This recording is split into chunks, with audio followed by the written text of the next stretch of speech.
Hello dear students, आज की इस वीडियो में हम बहुत ही ज़्यादा इम्पॉर्टेंट टॉपिक को डिस्कस करने जा रहे हैं और आज का हमारा टॉपिक है chemical reaction and chemical equation. This is your first chapter of chemistry section from 10th class. बच्चों, आज की इस वीडियो को अगर आपने ध्यान से देखा ना तो यकीन करिए इस चैप्टर का कोई भी टॉपिक आपसे बचा नहीं रह सकता, सारी पॉइंट्स क्लियर हो जाएंगे। तो इस टॉपिक में आज हम पहले पार्ट को ही कवर करेंगे, बैलेंसिंग इक्वेशन को, और साथ ही कवर करेंगे केमिकल और केमिकल रिएक्शंस होते क्या हैं, उन सभी चीज़ों को। तो मैं उम्मीद करता हूं कि आप इस वीडियो को लास्ट तक देखेंगे जिससे सारी चीज़ें कवर हो सकें और वीडियो ज़्यादा लंबी ना हो, इसके लिए हम इसको पार्ट्स में बनाएंगे। तो चलिए स्टूडेंट्स, इस वीडियो को शुरू करते हैं।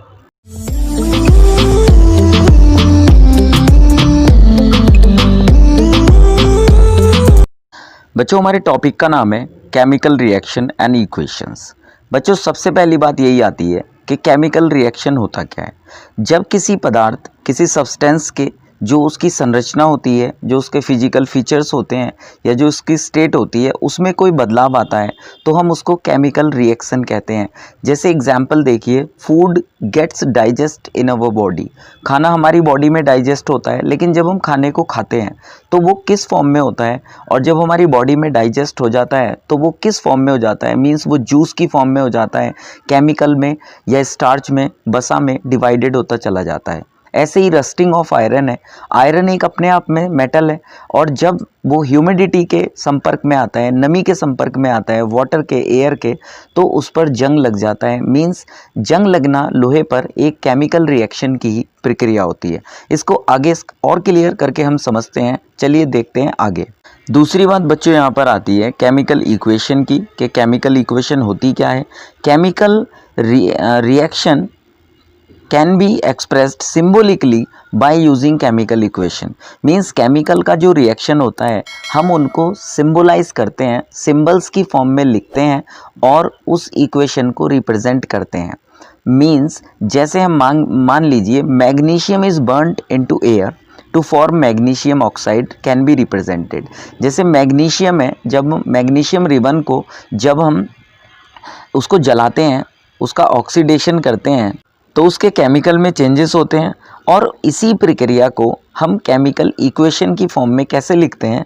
जैसे Mg यहाँ पर रिप्रेजेंट करता है मैग्नीशियम को, एंड O2 रिप्रेजेंट करता है हमारा ऑक्सीजन को, तो हमने इसको लिखा MgO। ये एक हमारी इक्वेशन बन गई जो सिंबॉलिक फॉर्म में है।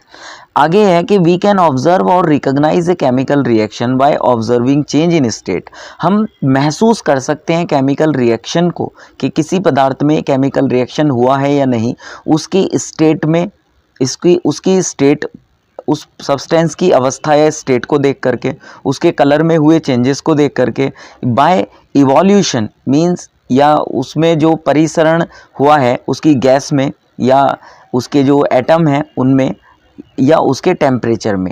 इस तरह से हम पता लगा सकते हैं, अगर कोई बदलाव इस तरह का हुआ है किसी पदार्थ में, तब हम पता लगा सकते हैं कि उसमें कोई केमिकल चेंज ही हुआ है। आगे इसको हम देखते हैं कि physical state of the reactant and products are mention to make chemical reaction more informative. जब हम सिंबल्स का यूज़ करते हैं किसी केमिकल इक्वेशन को लिखते वक्त, तो जनरली हम यूज़ करते हैं कुछ सिंबलिक फॉर्म्स का। जैसे गैस के लिए हम G, लिक्विड के लिए L, सॉलिड के लिए S, एंड एक्यूअस के लिए हम AQ का यूज़ करते हैं। बच्चों, एक्यूअस यहाँ पर कह सकते हैं हम एक वाटर सॉल्वेंट, मीन्स के कि ये पानी होता है, और इसको हम एज ए सॉल्वेंट यहाँ पर कहते हैं, मीन्स जिसमें कोई चीज़ घोली जा सकती हो। अब बच्चों, इसी सीरीज़ में, सेम सीरीज़ में नेक्स्ट बात आती है हमारी एक टर्म की, जिसको हम बैलेंसिंग इक्वेशन के नाम से जानते हैं। अब बच्चों, बैलेंसिंग इक्वेशन होता क्या है, इसको हमें समझना अच्छे से बहुत ज़रूरी है। यहाँ पर लिखा हुआ है कि we balance the chemical equation so that number of atoms of each element involved in the reaction remain same at the reactant and product side. अब बच्चों देखो क्या होता है, जब हम किसी बैलेंसिंग इक्वेशन के तहत जाते हैं, तब हमें जो हमारा रिएक्टेंट है वो, और जो हमारा मेन प्रोडक्ट है वो, दोनों के एटम्स को सेम करना होता है। ठीक है, तभी हम उसको बैलेंसिंग इक्वेशन कह पाते हैं या एक बैलेंसिंग इक्वेशन ये हो पाती है। जैसे यहाँ पर लिखा हुआ है कि Fe plus H2O and Fe2O3 plus H2 can be written as. अब देखो कैसे लिखा जा सकता है। अब लेफ्ट हैंड साइड देखिए, जो एरो है मैंने इसको ब्रैकेट कर दिया है। यहाँ पर Fe जो है उसका एक एटम है, H का 2 एटम है और O का ऑक्सीजन का 1 एटम है। लेकिन राइट हैंड साइड आप देखिए, जहाँ पर जो Fe है इसके 2 एटम है, ऑक्सीजन के 3 एटम है और जो हमारा हाइड्रोजन है इसके भी यहाँ पर 2 एटम है। तो हम इसको लिखेंगे कैसे, जब हम इनको सेम करें। आपको एक अनदर वीडियो दिखाता हूँ, आप उसके तहत देखिए। अब बच्चों हमने इसको लिखा है Fe plus H2O Fe2O3 plus H2। अब इसको जानने से पहले हमें ये भी कि जो हमारी इक्वेशंस होती हैं, हमारी इक्वेशंस 2 तरह की होती हैं। एक बच्चों हमारी इक्वेशन होती है वर्ड इक्वेशन और दूसरी इक्वेशन हमारी होती है केमिकल इक्वेशन, जिसको हम सिंबल की फॉर्म में यूजुअली एक्सप्रेस करते हैं। अब वर्ड इक्वेशन क्या होती है बच्चों, जैसे हमने यहाँ पर ये अपनी केमिकल इक्वेशन लिखी है सिंबल की फॉर्म में, हम वर्ड इक्वेशन लिखते हैं। जैसे हमें ये पता है कि जो हमारा Fe है वो हमारा आयरन को रिप्रेजेंट करता है, यहाँ पर हमारा H है, H रिप्रेजेंट करता है हाइड्रोजन को और O हमारा रिप्रेजेंट करता है बच्चों ऑक्सीजन को। ये हमें पता है। तो अगर हम इसको ऐसे लिखें, इस फॉर्मेशन को अगर हम ऐसे लिखें लाइक के Fe अगर हम ना लिख करके हम यहाँ लिखते हैं iron plus hydrogen plus oxygen, तो इस तरह की जो इक्वेशन बनेगी बच्चों वो हमारी इक्वेशन बनेगी वर्ड इक्वेशन। और अगर हम बात करते हैं we talk about the chemical equation, तो वो ये तो है ही, क्योंकि सिंबल की फॉर्म में हमने इस इक्वेशन को यहाँ पर रिप्रेजेंट किया हुआ है। तो this is called chemical equation and this is called word equation students. अब हम जानते हैं कि जब हम किसी इक्वेशन को बैलेंसिंग करते हैं तो किसी इक्वेशन को बैलेंसिंग करने के लिए हमें, अब बच्चों यहाँ पर आप देखिए, यहाँ पर हमारा सबसे पहले जो हमारी केमिकल इक्वेशन है वो FeH2O, it gives us Fe3O4 plus H2। अब हमें इसको बैलेंस करना है क्योंकि हमारी LHS और RHS बिल्कुल भी बैलेंस नहीं है। तो सबसे पहले यहाँ पर हमें दिखता है कि जो हमारा Fe है वो हमारे पास कितना है 1 है, हाइड्रोजन हमारा कितना है, हाइड्रोजन हमारा 2 है एंड ऑक्सीजन हमारा कितना है बच्चों 1 है। ऐसे ही हम अगर राइट हैंड साइड इस साइड को देखते हैं, if we look at this side, so we can say here our Fe is 3 and our oxygen is 4 and our hydrogen is 2। अब हम इसको जब बैलेंस करेंगे तो जब first and the foremost thing that we should always remember कि हम balance हमेशा फ्रंट में करते हैं, मीन्स शुरू में करते हैं। जैसे यहाँ पर ये हमें इंपॉर्टेंट है, हमको ध्यान रखनी है ये बात।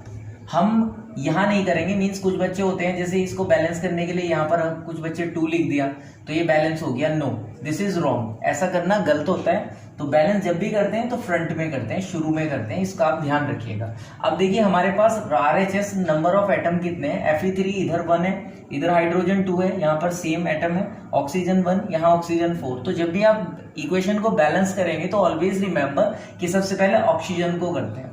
अब यहाँ पर नंबर ऑफ ऑक्सीजन एटम कितने हैं हमारे पास है 4। तो अगर हम यहाँ पर अपनी लेफ्ट हैंड साइड यहाँ 4 लिखते हैं तो सबसे पहले क्या होगा, तो जब हम 4 को हाइड्रोजन के उससे मल्टीप्लाई कराएंगे, इंटू 4 करेंगे, तो यहाँ पर हाइड्रोजन हमारा हो गया 8, और जब हम ऑक्सीजन हमारा यहाँ पर कितना है, इंटू 4 करेंगे तो यहाँ पर हमारा ऑक्सीजन हो गया 4।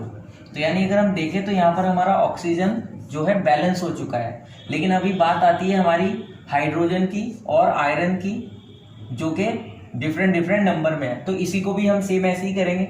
जब हमारा यहाँ पर 4 हो चुका है, अब अगर हम बच्चों यहाँ पर देखें बैलेंस कराने के लिए, यहाँ पर हमारे हाइड्रोजन के आइटम कितने हैं 2 हैं, यहाँ पर हमारे पास कितने हो गए हैं 4।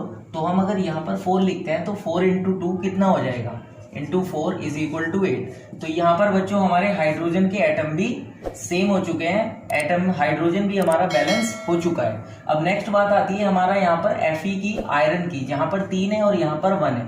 तो आप देखिए यहाँ पर हमारे पास 3 Fe है और यहाँ पर हमारे पास 1 है। तो हम क्या करेंगे, सिंपल सर 3 इंटू 1 मीन्स 3। तो यहाँ पर भी हमारा 3 हो चुका है और यहाँ पर तो ऑलरेडी हमारा 3 है ही। If you wish, so you can write this time.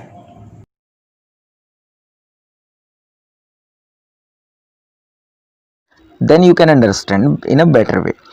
तो प्यारे बच्चों, इस वीडियो में बस यहीं तक था। वीडियो अच्छी लगी हो तो लाइक शेयर सब्सक्राइब करके जाना चैनल को, और कमेंट में बताना कोई क्वेरी है, मन में कोई सवाल है तो उसको। और साथ ही आप डिस्क्रिप्शन बॉक्स को चेक कर सकते हो मोर वीडियोस के लिए। इस चैप्टर की जो दूसरी पार्ट्स हैं उनके लिए you can check the description box also. So बाकी thank you students, thank you so much, bye.